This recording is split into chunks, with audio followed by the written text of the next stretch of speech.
Ne sot patëm një takim me Ministrinë e Punës. Fakti është një takim të cilët i parapriu marrëveshja kolektive e cila ka hyrë në zbatim që nga janari i këtij viti. Andaj do të thotë ne deshtëm që krahas organizimit tonë dhe presioneve tona te kompanitë private të cilat nuk e kanë filluar këtë implementim, ta kemi në mbështetje edhe Ministrinë e Punës, gjithsesi Inspektoratin e Punës lidhur me implementimin e marrëveshjes kolektive. Po megjithatë, derisa mos bëhen ndryshime të tjera në kontratë, kontrata kolektive është e plotfuqishme, po flas sa i përket sektorit privat të Kosovës. Andaj ne e kemi një detyrë.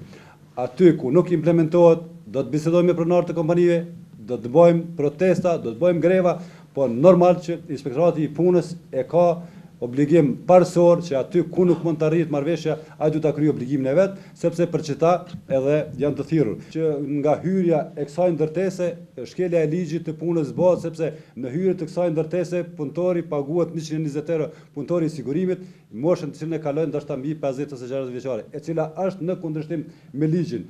Po të njëjtat paga i kemi edhe në kompani të ndryshme të cilët paguajnë me pagë 120 euro. Është zotuar Ministri i Punës se këto do të evitoj në mënyrën sa më të shpejtë të mundshme.